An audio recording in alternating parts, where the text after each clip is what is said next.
Hora News. Oferecimento. Caixa. Quem poupa realiza. Poupe você também. Olá, vamos atualizar as principais notícias do Brasil e do mundo. Agora no Hora News, que você também acompanha na Europa, África, Estados Unidos e Japão pela Record Internacional.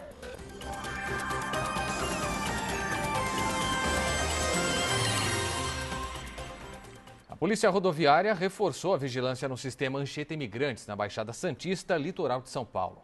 Depois dos últimos registros de crimes violentos, os motoristas estão assustados. Os motoristas que costumam trafegar pelo sistema Anchieta Imigrantes, há muito tempo a viagem deixou de ser segura. Dá medo mesmo, porque eu já fui assaltado também. Tá perigoso mesmo. Falta mais fiscalização e policiamento na área, né? Motivos para tanta intranquilidade não faltam. Nos últimos meses, os motoristas que circulam por aqui são alvos de ações criminosas cada vez mais ousadas.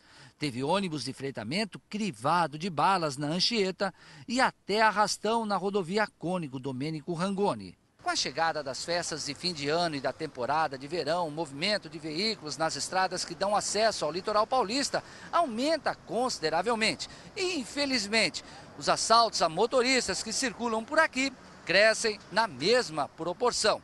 E é justamente para tentar conter esta escalada de violência que a Polícia Rodoviária já está aumentando o patrulhamento nessas estradas. Há uma semana, 25 soldados reforçam a vigilância no sistema Anchieta Imigrantes. E segundo o batalhão responsável pelo policiamento dessas rodovias, outros 56 chegaram neste dia 1º. Além desse reforço, com o início da Operação Verão a partir do próximo dia 19, haverá um remanejamento de policiais de outros batalhões para cá. Com um reforço de 147 policiais militares, oriundos de outros batalhões rodoviários do estado. E isso vai possibilitar que mais de 200 policiais militares reforcem o policiamento no sistema Anchieta Imigrantes. Muito bom, né? Pelo menos a gente fica mais tranquilo, né? Agora é preciso eles fazerem todo o tempo, não só em temporada, né? Aí, depois da temporada, a gente continua do mesmo jeito. Uma briga entre um professor universitário e uma mulher virou caso de polícia. Ele é acusado de racismo por ter ofendido verbalmente a jovem. Ela ainda está muito abalada. Chora ao lembrar da humilhação. Ele me ofendeu muito. Ele no fato não falou, ele falou de macaca e me falou para me olhar no espelho várias vezes que eu era feia, que eu era uma macaca, sabe? Da forma que ele falou, isso me ofendeu demais. Nunca esperava passar por isso. Eu via só por televisão, achei que isso não ia acontecer comigo nunca na minha vida. E então, no momento que ele chegou e falou isso para mim, eu só apenas comecei a chorar. Só chorei e não tive o que falar para ele, não tive ação no momento. Tu diminuir a pessoa porque ela é negra? Isso não existe. Você estava junto? Eu estava junto, eu não escutei o que ele falou, porém o meu amigo que é policial, ele estava do lado dela, ouviu os termos que ele usou. O fato aconteceu nesta boate do Pistão Sul. Segundo o Claudenilde, houve agressão verbal e logo depois veio a confusão. O caso foi registrado nesta delegacia de Taguatinga. No depoimento, o professor Ronis Borges Silva se valeu do direito de ficar calado. Ele pagou fiança e foi liberado. Vai responder por crime de injúria racial. O crime de injúria racial que teria sido praticado pelo professor está previsto no artigo 140 do Código Penal. Pela lei, deve ser punida a pessoa que, por meio de palavras ou atitudes, ofende a honra de alguém, ferindo raça, cor, etnia, religião ou até mesmo a origem. Esse é um crime afiançável. O delegado estipula um valor, a pessoa paga e logo depois é liberada. Já o crime de racismo é inafiançável. O acusado pratica atos discriminatórios contra um grupo de pessoas, a pena é de 1 a 5 anos de cadeia. Eu quero justiça, porque eu não fiz nada para mexer com ele, eu estava no meu canto. Não ofendi ele em nada, não falei nenhuma palavra para ele, porque eu nem conheço ele, eu nunca vi ele na minha vida. Bandidos assaltaram um ônibus e fizeram cerca de 40 passageiros reféns. O crime aconteceu na cidade de Tuverava, na região de Ribeirão Preto, interior paulista. A polícia ainda não tem pistas dos assaltantes. Em frente à delegacia, passageiros estavam abalados com tamanha violência dos bandidos. Pensei, eu vou morrer ali, não vai sobrar nada. Ele vai ficar nervoso, ou alguém pode sem querer se mexer e ele achar que está tentando reagir e vai atirar em mim, porque o revólver estava na minha cabeça. Era eu que estava na linha de tiro deles, entendeu? Era eu. Cerca de 45 passageiros viajavam neste ônibus de turismo de Taubaté para Goiânia. Por volta das 3h30 da madrugada, os bandidos invadiram o veículo. O assalto aconteceu no quilômetro 424, na região de Tuverava, interior paulista. Segundo testemunhas, 4 homens encapuzados, armados em um carro, cercaram o ônibus. O bando obrigou o motorista a parar o veículo e anunciou o assalto. Para não chamar a atenção, os criminosos levaram o ônibus até um canavial. Lá, obrigaram os passageiros a entregar todos os objetos. As vítimas ficaram em poder dos marginais por mais de 1 hora. Pediu para eu recolher todos os pertences do ônibus inteiro. E falava que se tivesse polícia, morria todo mundo, que não ficasse com brincadeira, desse todo o celular, dinheiro, que eles queriam dinheiro, senão eles iam matar todo mundo para não fazer gracinha. Segundo os passageiros, durante a ação, o bando disse ter assaltado o ônibus errado. Que pareceu que eles queriam de alguém que estava vindo do Paraguai ou algo fazendo compra, de sacoleiros. Só que eu acho que eles, para não perderem a viagem, saíram recolhendo tudo, pedindo celular, tudo, bora, não estou de brincadeira. Os ladrões levaram até os calçados de alguns passageiros. Levaram sapato, telefone, dinheiro. Não levaram mais porque não tinha mais, não. Levava tudo. Pelo menos 10 bandidos armados com fuzis invadiram e roubaram um banco de Mojimirim, interior de São Paulo. Na saída, os criminosos atiraram contra guardas municipais. A ação na agência bancária foi rápida e organizada. Os criminosos chegaram no local pouco tempo depois que o banco foi abastecido por um carro forte. A quadrilha, formada por 10 homens, todos encapuzados, armados com fuzis, utilizava, de acordo com testemunhas, fones de ouvido ligados a radiocomunicadores para se comunicarem entre eles. A ação dentro da agência foi muito rápida. Na saída, eles ainda jogaram um bolo de dinheiro para o alto, para tentar criar um tumulto na rua. Esse vídeo mostra o momento em que eles saem do banco e dão tiros para o alto. Enquanto os criminosos se dividiam nesses 2 carros para fugir, guardas municipais que passavam por essa praça, a cerca de 500 metros do local do roubo, ouviam sobre a ocorrência no rádio. De repente, perceberam os carros dos criminosos na esquina e desceram da viatura. Todo o contorno da praça ali, todo momento eles alvejando com um fuzil. E a gente abrigado atrás de árvores, crianças, tudo deitado. A viatura da Guarda Municipal foi atingida por vários disparos. O barulho chamou a atenção dos moradores. Sandra abriu a janela e deu de cara com os bandidos. Os tiros também acertaram a casa dela. Eu só vi eles todos encapuzados, eles estavam todos encapuzados, né? 2 para fora com a metralhadora, o da frente e o de trás, e depois mais um carro atrás com mais 4. Os carros foram abandonados pelos bandidos em uma estrada de terra no Jardim Patrícia. A polícia descobriu que lá eles pegaram essa van, que foi abandonada nessa área residencial, no bairro Parque Braseiros. Policiais militares sofreram um acidente enquanto perseguiam 2 bandidos. A viatura em que eles estavam caiu num córrego. A viatura despencou de uma altura de aproximadamente 90 metros. Atingiu a passarela. No veículo estavam 3 militares que perseguiam uma dupla. Repare que enquanto eu contava o fato, bandidos dispararam tiros. A polícia pediu para a nossa equipe se proteger. Pode deitar no chão, deita no chão, qualquer coisa se abrir atrás de viatura. Situação extremamente tensa aqui, porque os militares cercaram os bandidos e tudo indica que eles estão tentando fugir desse cerco. Então a gente não sabe para onde que eles vão tentar escapar, se é para o nosso lado ou se é para o lado contrário. A gente estava aqui fazendo um momento que a gente estava contando a história, tivemos que parar, a situação é crítica. O militar pediu para qualquer coisa a gente se abaixar aqui para tentar não ser atingido por nenhum disparo. O helicóptero da Polícia Militar foi acionado. Depois do cerco, a PM prendeu um suspeito. Não, eu não atirei contra ninguém não. Aí pode olhar que as balas estão tudo intactas. O revólver é meu, Eu não sei o que está acontecendo. A arma do homem preso foi encontrada e os cartuchos não estavam deflagrados. Um ataque reivindicado pelos rebeldes somalis no nordeste do Quênia deixou 36 mortos, isso segundo informações da Cruz Vermelha. O ataque foi realizado na madrugada desta terça-feira a 15 quilômetros de Mandera, uma cidade isolada próxima da fronteira com a Somália. Em outubro, os islamitas executaram 28 não muçulmanos depois de um sequestro na mesma região. O atentado desta madrugada foi reivindicado pelo Shebab na Somália. Os rebeldes reiteraram que a organização será intransigente, implacável e sem piedade na luta contra o Quênia. Os Shebab, leais à Al-Qaeda, afirmam que os sequestros são represálias às operações da polícia queniana nas mesquitas de Mombasa, o grande porto do sudeste do país. O Quênia é cenário de muitos ataques desde sua intervenção militar na Somália em 2011. As tropas da União Africana se uniram às forças quenianas na luta contra os islamitas somalis Shebab.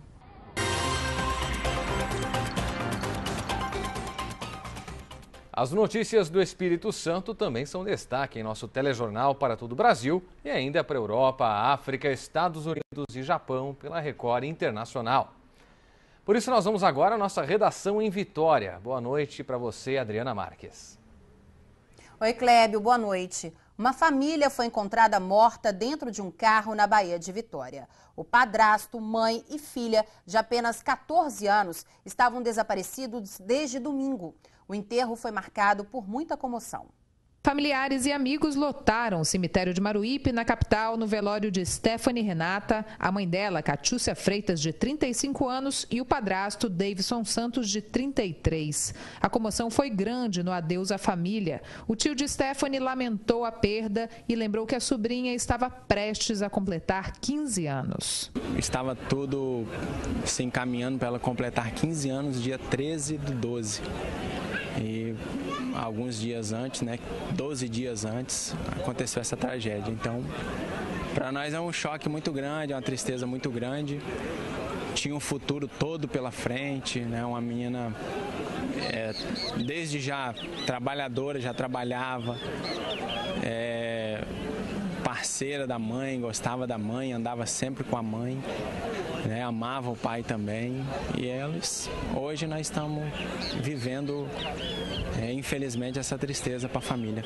O carro com os corpos das vítimas foi retirado da Baía de Vitória, na altura de Porto de Santana, em Cariacica, na tarde dessa segunda-feira. O veículo estava a 4 metros de profundidade. A família voltava de uma festa por volta das 3 horas da madrugada de domingo e, segundo a perícia, era Catiúcia quem estava na direção.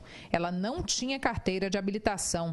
A irmã da vítima acompanhou o resgate dos corpos. Muita angústia, só esperando notícias boas, entendeu? Mas infelizmente aconteceu o pior que a gente não esperava. Tá todo mundo abalado, eu tô praticamente em estado de choque, eu não quero acreditar que isso está acontecendo. A Stephanie ia fazer 15 anos agora, estava programando a festa, tudo, metade da festa estava paga, fotógrafo pago, tudo pago, e infelizmente aconteceu o que aconteceu. Agora é só entregar nas mãos de Deus e pedir conforto para Deus. A perícia que pode apontar as causas do acidente deve ficar pronta em 30 dias. E um médico capixaba está desaparecido. Roberto Gomes, de 68 anos, foi a São Paulo para o lançamento de um livro e desde sexta-feira não dá notícias para a família. Ele chegou a se cadastrar em um hotel, saiu e não voltou mais. Um dos filhos de Roberto já está na capital paulista para ajudar a polícia nas buscas. Segundo parentes, o médico, um dos mais conhecidos do Espírito Santo, estaria tomando remédios fortes para alergia e pode ter tido um colapso. Como oncologista, Roberto já recebeu 23 prêmios, sendo 4 internacionais. O ex-ministro do Supremo Tribunal Federal, Aires Brito, esteve hoje em Vitória e criticou duramente os escândalos de corrupção envolvendo a Petrobras. Aires Brito veio participar de uma palestra sobre processos licitatórios, mas outro assunto acabou entrando na pauta: a corrupção, comparada a um câncer pelo ex-ministro. Ulisses Guimarães dizia, com razão, o seguinte: a corrupção é o cupim da República. Certamente que ele estava falando dessa corrupção sistêmica, não é? que adoece o organismo do país a partir das instâncias públicas, uma espécie de câncer em estado de metástase e que coloca em risco até a persistência da democracia. Essa corrupção capilarizada, irradiante, né, que se irradia pelo organismo das instituições, notadamente as públicas. Mas isso está com seus dias contados, porque numa democracia e, sobretudo, numa democracia digital, né, tudo vem a lume. E o próprio Supremo deu um belo exemplo, né, de que é preciso apurar com tecnicalidade, né, com critério, os crimes, sobretudo aqueles que impliquem improbidade administrativa, assalto ao erário, né, dilapidação do patrimônio público. Aires aproveitou para elogiar o trabalho do Judiciário e das polícias no combate à corrupção. A polícia, o Ministério Público e a Justiça vem trabalhando cada vez mais em bases técnicas e politicamente independentes. Isso nos tranquiliza, não é? Quanto à responsabilização daqueles que atentam contra a ordem jurídica. O Hospital da Polícia Militar em Vitória passa por graves problemas por falta de médicos. Serviços importantes como a UTI estão fechados porque não tem profissionais para atender a comunidade. A maioria dos procedimentos no HPM é pelo SUS e quem mais sofre com essa situação é a população carente da capital. Logo na entrada do pronto atendimento, teto quebrado, infiltrações, luzes faltando. O hospital, que nunca sofreu uma grande reforma, passa por problemas elétricos, mas esse é o menor deles. O Hospital da Polícia Militar passou por uma inspeção do Conselho Regional de Medicina, convidado pela própria diretoria da unidade. O principal problema encontrado? Recursos humanos. O HPM foi inaugurado no início da década de 90. Tinha 80 médicos para atender apenas militares e seus familiares. 20 anos depois, conta com uma equipe reduzida. Pouco mais de 20 médicos. Já a demanda cresceu e muito. Além dos mais de 60 mil policiais e bombeiros militares e as famílias, o hospital está aberto a toda a população. Dos internados que nós temos, 100% são de pessoas civis. Eu digo 100% porque todas as pessoas aqui internadas, seja adulto e criança, ou cirúrgico ou clínico, tem que se abrir uma IH para essa internação se fazer. Aqui não interna ninguém com plano de saúde, ninguém com particular, etc. Não importa se é coronel, se é soldado, ou se é uma pessoa lá do hospital infantil, crianças, etc.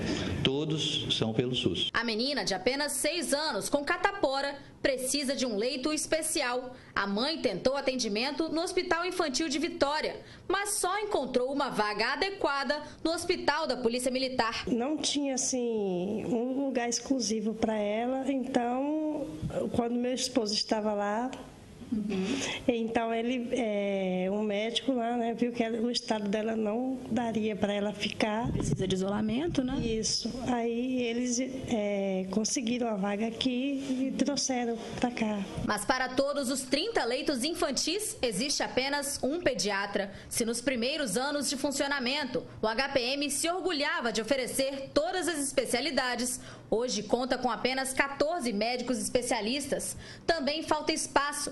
O HPM emprestou parte da área para o Hospital São Lucas. Dos 213 leitos, perdeu mais de 120. Esta é uma das 3 salas do pronto atendimento que foram transformadas para receber casos mais graves de urgência e emergência. Mas se o paciente piora, ele tem que disputar um leito em outros hospitais públicos. Entra na longa fila da Central de Regulação de Vagas. Desde agosto, todos os 10 leitos de CTI não recebem nenhum paciente. Isso por falta de profissionais.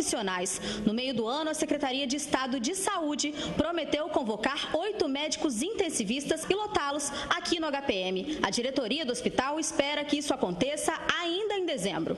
É uma tristeza muito grande, porque só nós que estivemos aqui, né, durante todo esse tempo, vimos as pessoas que foram beneficiadas por esse serviço. Foi publicado um edital para a contratação de 33 tenentes médicos, com salário de R$ 6.800 para uma carga horária de 40 horas semanais. Não vai resolver totalmente, vai amenizar muito e vai ajudar a reabrir serviços fechados, tais como os próprios CTI, ampliar a clínica médica, ampliar o serviço de cirurgia, que hoje está muito aquém.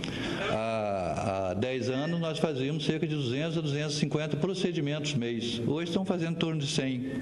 Por quê? Por falta de cirurgiões. Para manter os atendimentos, o governo do estado banca mais de 100 leitos na rede privada. O próximo passo é encaminhar ao governo um relatório com todos os problemas encontrados. Para o CRM, a maior barreira para que o hospital volte a funcionar normalmente é política. Nós queremos saber do governo o que está acontecendo, o que está havendo, é problema político, o que está acontecendo realmente que a gente não entende, o governo não toma uma posição a favor da população, da comunidade e da classe da Polícia Militar. De acordo com a Secretaria de Estado da Saúde, assim que as vagas do concurso forem preenchidas, a situação do HPM deve se normalizar, inclusive com a reabertura da UTI. Bom, Clébio, essas foram as notícias de hoje aqui do Espírito Santo. A gente volta agora a São Paulo com você. Uma boa noite e até amanhã. Ótima noite para você. Até amanhã com mais informações aí do Espírito Santo. Hora News vai agora a um rápido intervalo e volta em instantes. Até já.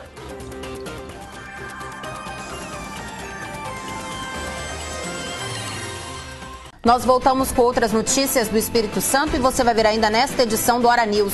Jovem tenta fugir da polícia pela contramão em uma das avenidas mais movimentadas de Vitória e é preso.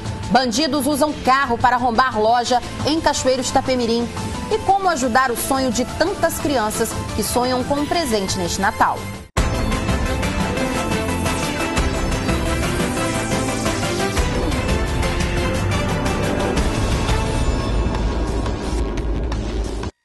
Estamos a falar sobre o caso da família encontrada morta em um carro na Baía de Vitória. Foram enterrados hoje os corpos de mãe, filha e padrasto. Somente a conclusão da perícia vai indicar o que pode ter provocado o acidente. Familiares e amigos lotaram o cemitério de Maruípe, na capital, no velório de Stephanie Renata, a mãe dela, Catiúcia Freitas, de 35 anos, e o padrasto, Davidson Santos, de 33. A comoção foi grande no adeus à família. O tio de Stephanie lamentou a perda e lembrou que a sobrinha estava prestes a completar 15 anos. Estava tudo se encaminhando para ela completar 15 anos, dia 13/12.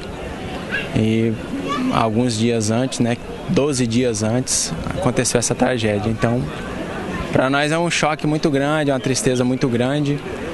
Tinha um futuro todo pela frente, uma menina desde já trabalhadora, já trabalhava,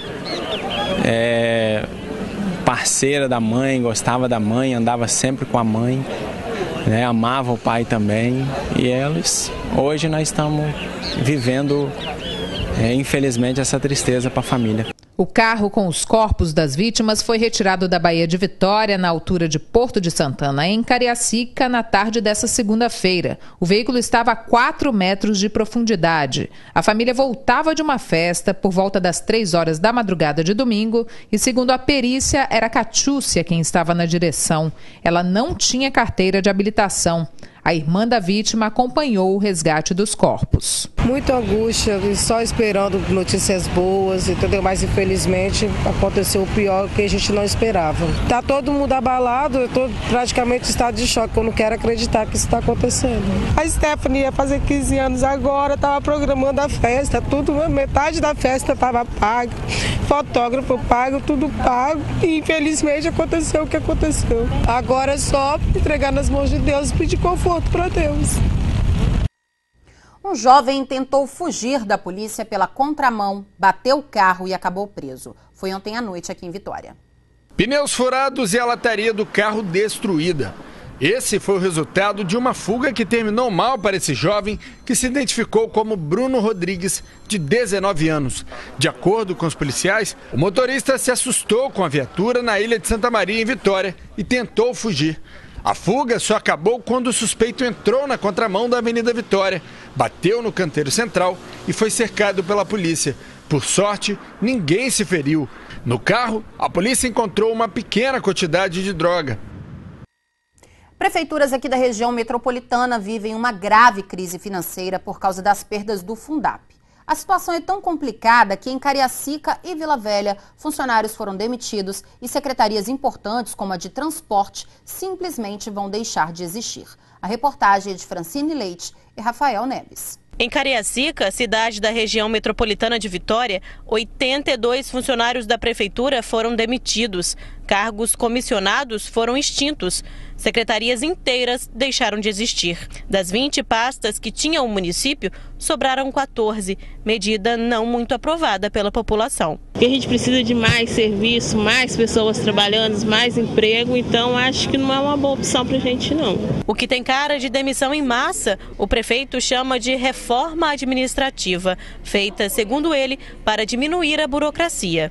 Um cidadão ou uma empresa, quando dá entrada para pedir uma licença para construir ou para se instalar na cidade, passa por diversas secretarias ou passava por diversas secretarias. Agora não, a gente unificando, a pessoa dá entrada num único local e naquela mesma secretaria os técnicos já em consonância, na mesma relação, porque estão na mesma estrutura, já fazem análise e a pessoa vai pegar a sua resposta, a sua análise naquela mesma secretaria. Isso economiza papel, economiza gasolina, economiza telefone e a gente espera que esse exemplo que eu estou dando sirva para diversos outros exemplos que a população notará com o passar do tempo. Para isso, algumas secretarias se fundiram e viraram uma só. O prefeito diz que as áreas conflitantes vão dialogar e agir de acordo com a lei. Os critérios estão aí dados legalmente e o que a gente está fazendo simplesmente demonstrando para a população que se você tem uma visão desenvolvimentista, que respeita o meio ambiente, que respeita os critérios estabelecidos por lei, a cidade vai crescer e vai crescer de forma ordenada. A mesma fusão aconteceu em Vila Velha. 21 secretarias viraram 15. As de esporte e lazer, meio ambiente e transporte, por exemplo, não existem mais separadamente. 3 secretários foram demitidos e 20 funcionários mandados embora. Quem mora aqui está revoltado. Eu discordo totalmente. Tem obra do lado da minha loja parada, foi interditada, entendeu? Ele deveria olhar isso e não demitir as pessoas que estão precisando. O prefeito de Vila Velha, Rodney Miranda, parou de falar sobre o assunto. O coordenador de arrecadação e tributos explica que o município perdeu muito nos últimos anos, inclusive na tributação. Na cidade de cerca de 400 mil habitantes, 40 mil contribuintes estão inadimplentes junto à prefeitura. Se o contribuinte deixa de pagar, a prefeitura não tem condições também de investir para o próprio bem-estar daquele contribuinte.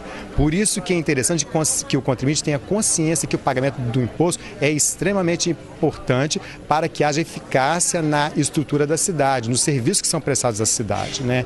Tanto em Vila Velha quanto em Cariacica, a arrecadação diminuiu muito com a perda do Fundap, o fundo que dava suporte às empresas que têm sede nessas cidades. Com o fim do benefício, muitas acabaram fechando as portas, fazendo com que os municípios perdessem ainda os impostos pagos por essas empresas. O fim do Fundap tirou de Vila Velha, só em 2013, 28 milhões de reais. Cariacica perdeu 34 milhões. Perdas significativas para municípios que dependem de ações e obras de melhorias urbanas.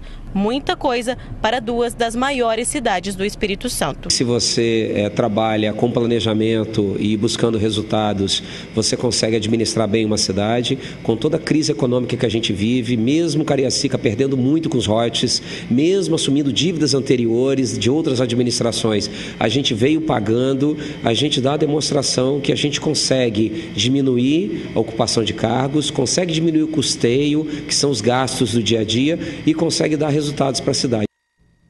E no próximo bloco, as notícias do sul do estado, direto de Cachoeiro de Itapemirim. O Hora News volta já.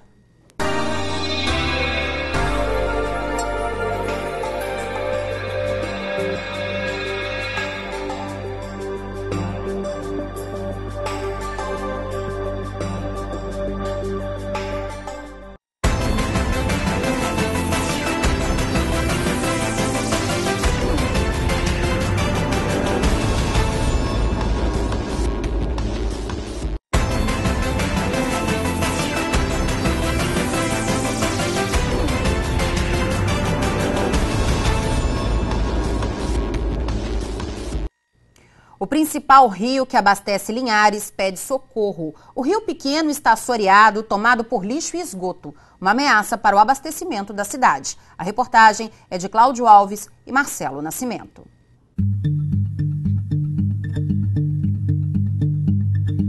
Nos últimos meses, o Rio Pequeno atingiu o nível mais baixo da história e, para manter o abastecimento na cidade, o SAAI teve que alugar uma bomba extra para fazer a captação. A nova estação de bombeamento vai custar mais de R$1.200.000 e está sendo erguida abaixo do nível do leito do rio. Nós estamos exatamente no ponto onde é feita a captação de água que abastece toda a cidade de Linhares. Por causa do baixo nível do Rio Pequeno, a empresa que faz a captação de água aqui teve muita dificuldade para abastecer a região. Uma nova estação está sendo construída para aumentar a capacidade de captação de água que abastece toda a cidade de Linhares. À medida que a cidade fica mais próxima, mais problemas para o rio. A quantidade de lixo recolhida só aumenta. Isopor, garrafas PET, embalagens Tetra Pak, sacolas e até um estofado foi retirado destas águas. O rio, que deveria estar bem protegido, é usado como depósito de lixo e entulho pelos moradores. Já nos metros finais da nossa descida, uma pausa para recolher a grande quantidade de lixo em meio à vegetação. Já bem pertinho do encontro com o Rio Doce, o Juparanamirim, ou Rio Pequeno, sofre ainda mais um duro golpe. As construções avançam até o limite da margem, que deveria estar protegida pela vegetação.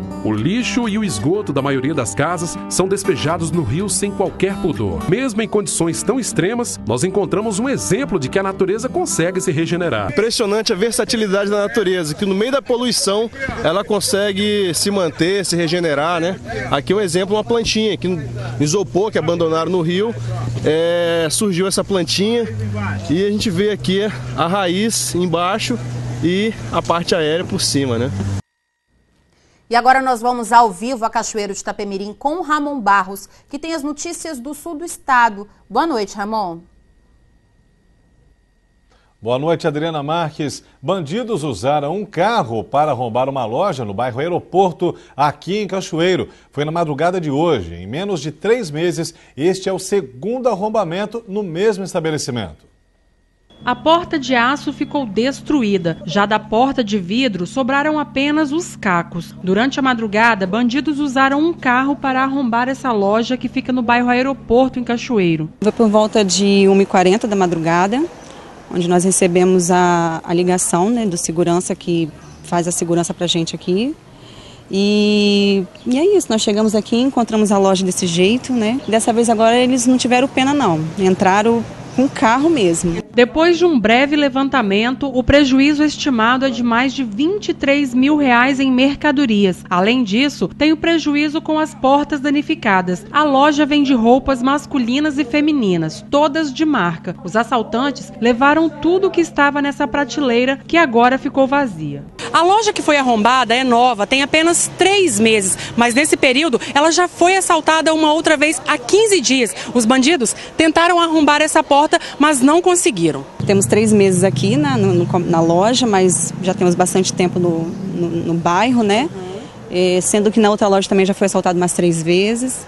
E hoje foi o que mais comoveu a gente, foi essa, né, dessa vez. Os comerciantes e moradores do bairro Aeroporto reclamam da onda de assaltos e se sentem inseguros. Durante a noite, eles pagam um vigia particular para fazer a segurança, mas nem isso foi suficiente para impedir a ação dos bandidos. Essa dona de casa fez um desabafo. Nosso bairro está às traças, não tem segurança, não tem nada que dê a chance para a gente poder, a segurança para a gente poder trabalhar. É muito assalto, você sai na rua, você não tem segurança para nada, é insuportável. Na igreja, a gente vai para a igreja, a gente tem medo de voltar para casa. Abalados e assustados, os comerciantes agora pensam em como recomeçar e seguir em frente. Agora só Deus sabe. Vou começar de novo, né? Começar de novo a vida. Bom, nós procuramos a Polícia Militar, que informou que reforçou a segurança na área comercial de Cachoeiro por conta das festas de final de ano e que lá no bairro Aeroporto a bike patrulhamento já está funcionando. A polícia pede à comunidade que agende uma reunião para apresentar as principais demandas da região. Policiais militares estão reforçando a segurança nos municípios aqui do sul do estado, principalmente no litoral. É a Operação Pré-Verão, que começou em novembro e vai até o Natal. Policiais militares abordam os veículos e conferem os documentos. Barreiras como essa estão montadas em várias partes do sul do estado. É a Operação Pré-Verão. Essas operações em pontos estratégicos, principalmente nas vias de acesso Rio de Janeiro, Minas Gerais, para o litoral do Espírito Santo, nós estabelecemos pontos em que toda aquela pessoa que estiver vindo ou saindo do Espírito Santo, dentro das possibilidades, será abordada, terá seu veículo vistoriado, a documentação fiscalizada e até em caso de fundada suspeita, a pessoa também será devidamente vistoriada e avaliada a procedência dela. A operação pré-verão é realizada principalmente no litoral, aqui no sul do estado, nas praias de Piúma, Itapemirim e Marataízes. E os pontos são variados. A cada 1 hora, os militares mudam de local para fazer as abordagens. Centenas de militares estão reforçando a segurança nas estradas. As ações acontecem em 90 pontos e já estão dando resultados positivos. Armas e drogas foram apreendidas. Nós já fizemos uma apreensão de em torno de 14 armas nesse período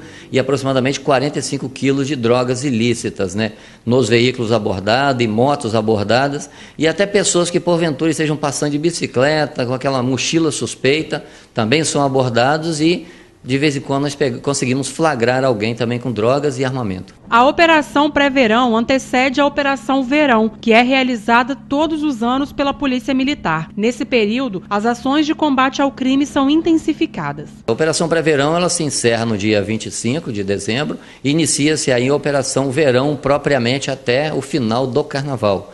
E é claro que aí a abrangência, além dessas vias de acesso ao litoral, terá mais ênfase na região litorânea, por causa dos trios elétricos, por causa das festividades, até o ápice, que é o Carnaval, em que realmente há um fluxo muito grande de pessoas para o litoral do Espírito Santo. Bom, nós voltamos à Vitória com a Adriana Marques. Adriana, boa noite, até amanhã. Obrigada, Ramon. Boa noite para você e até amanhã. Concerto de Natal na Catedral de Vitória abre a série de cantatas para os corais da cidade. É o que você vai ver a seguir. A gente volta já.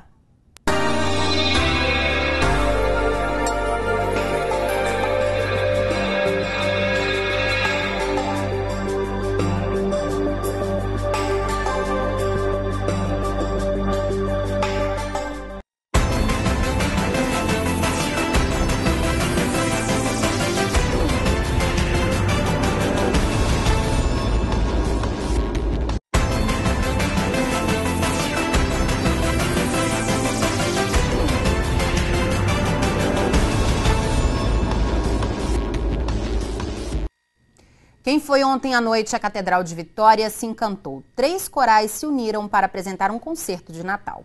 A Catedral de Vitória, em reforma, foi palco de um grande encontro. Os corais da FAMES, da Petrobras e do Tribunal de Justiça do Trabalho se reuniram para uma noite especial.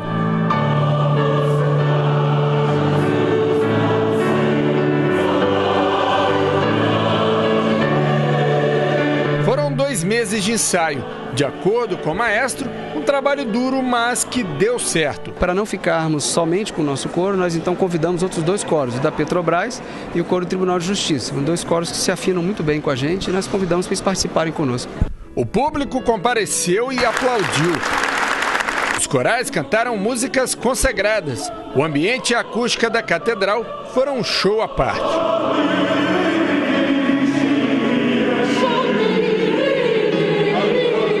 O diretor da FAMES falou da importância de levar a cultura para o público e para um lugar tão especial. Para nós é extremamente importante. A FAMES, elas criam um projeto que tem dado um resultado extremamente significativo e importante, que se chama FAMES nas igrejas. Igreja, culto religioso, com música é uma combinação infalível. E num espaço físico como esse, que é a catedral, tem uma acústica assim ótima, é um local adequado para esse encontro natalino, comemoração do nascimento de Jesus, etc. Então o coro vai poder oferecer à população músicas de qualidade. Quem veio hoje aqui na catedral vai sair com uma sensação muito rica e importante.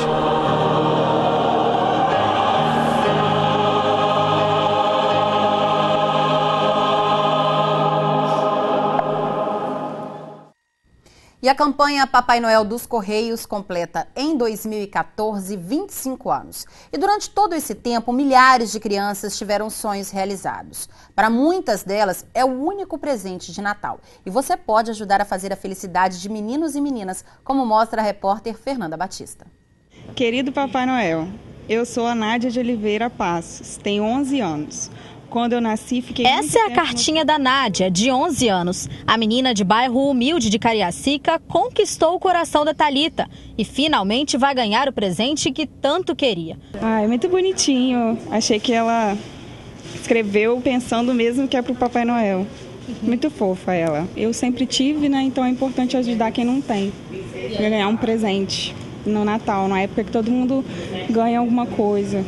As crianças são criativas, fazem desenhos, capricham na letra e nas cores. Com um jeitinho doce, contam as dificuldades que mesmo pequenas já enfrentam e emocionam. Eu moro em uma casa simples, minha rua cheia de buracos e não é asfaltada, e quando chove enche de lama.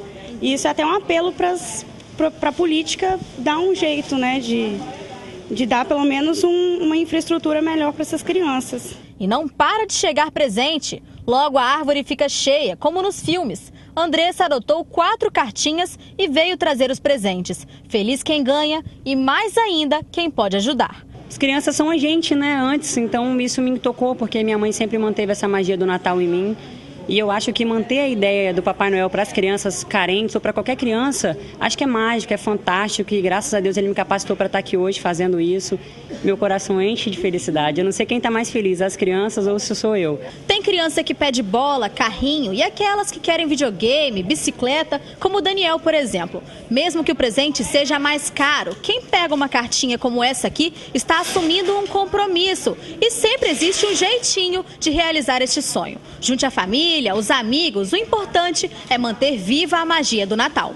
A campanha Papai Noel dos Correios completa 25 anos. Já beneficiou em todo o estado mais de 100 mil crianças. Este ano, 20 mil alunos até o 5º ano de escolas públicas de todo o Espírito Santo mandaram seus pedidos para o Bom Velhinho e ninguém fica sem presente. A gente faz um trabalho em paralelo também com os professores e com as escolas, montando kitzinhos, mesmo que simples, ou de material escolar, ou de presente de pessoas que vêm até os Correios e não querem adotar uma carta específica, porque dizem que se emocionam muito ao ler as cartas e entregam presentes avulsos. Então esses presentes são destinados após para essas crianças que não foram adotadas. E se o padrinho não vai até os Correios vão até o padrinho.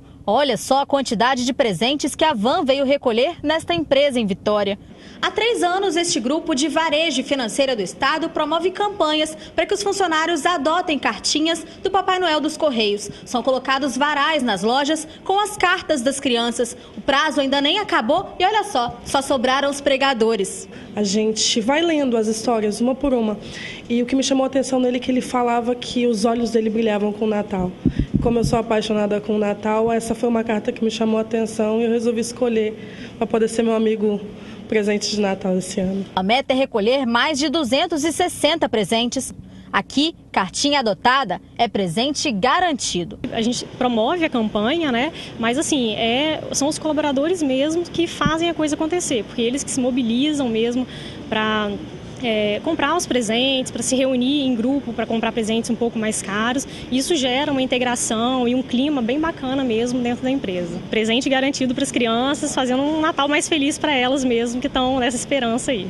A van vai embora, mas na semana que vem o Papai Noel começa a distribuir pessoalmente os presentes. E quem ainda não pegou uma cartinha, a chance de fazer uma criança feliz neste Natal vai até quarta-feira. Não é mesmo, seu Dianor? Tem bastante carta aqui ainda, é só vir aqui procurar uma cartinha e levar e comprar o presente e trazer. E acaba em todas as cartinhas, né? Todas, se Deus quiser vai acabar tudo. Só lembrando que as cartinhas devem ser retiradas até amanhã. O Hora News Espírito Santo fica por aqui. Mais notícias você tem daqui a pouco às 9 da noite no Jornal da Record News com Heródoto Barbeiro. Boa noite para você e até amanhã. Record News, a líder em notícias.